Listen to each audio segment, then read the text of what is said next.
வணக்கம். திண்ணைக்கு வந்திருக்கும் உங்கள் அனைவருக்கும் என் அன்பான வரவேற்புகள்.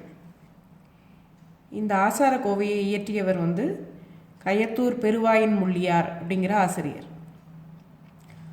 அவர் இதில் நிறைய பாடல்களில் வாழ்க்கையில் அன்றாட வாழ்க்கையில் நாம் பின்பற்ற வேண்டிய பழக்கங்கள், கடமைகள், அதாவது ஒழுக்கங்கள், வாழ்க்கைக்குரிய ஒழுக்கங்களை நாம் எப்படி கடைப்பிடிக்கணும் அப்படிங்கிறத பற்றி நிறைய பாட்டுகளில் சொல்லியிருக்கார்.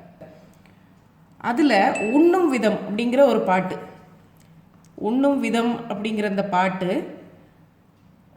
எனக்கு உண்மையில் ரொம்ப எனக்கு பிடிச்சிருந்தது.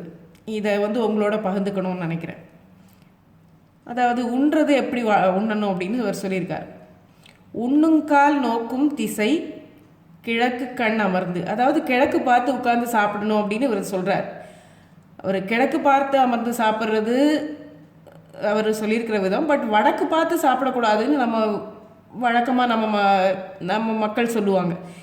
ஏன்னா வடக்கு பார்த்து சாப்பிட்டா வறுமை வரும், நோய் வரும் அப்படின்னு சொல்லுவாங்க. பட் இதில் அவர் கிழக்கு பார்த்து உட்கார்ந்து சாப்பிடணும் அப்படின்னு சொல்லியிருக்காரு.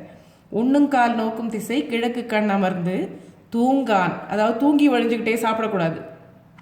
துழங்காமை, அசையக்கூடாது, அங்கங்கே ஆடிக்கிட்டு அசைஞ்சுக்கிட்டு ஒரு இடத்துல இருக்காமல் அப்படி இப்படி ஓடி ஆடிக்கிட்டு சாப்பிடக்கூடாது.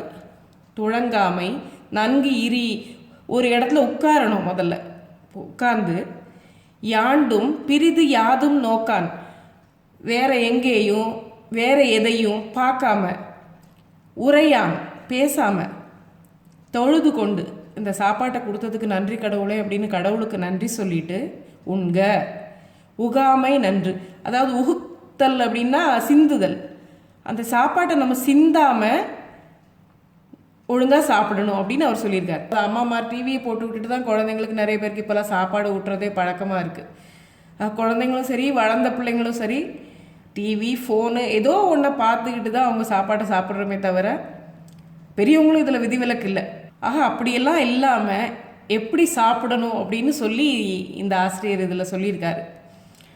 இதை கடைப்பிடிச்சி நாமளும், அதாவது சாப்பிட்ற ஒரு நேரமாவது அந்த சாப்பாட்டோட ஒன்றி சுற்றி நம்ம கூட யார் இருக்காங்க, அவங்கக்கிட்ட பேச வேண்டிய விஷயங்கள், இதை பற்றி நம்ம யோசித்து ஒருத்தருக்கு ஒருத்தர் கருத்துக்களை பரிமாறிக்கிட்டு அந்த சாப்பாட்டோட சுவை, அதில் உள்ள நிறை குறைகளை பேசிக்கிட்டு நம்ம சாப்பிட்டோம்னா அது உண்மையிலேயே வீட்டுக்கும் நல்லது, உடம்புக்கும் நல்லது.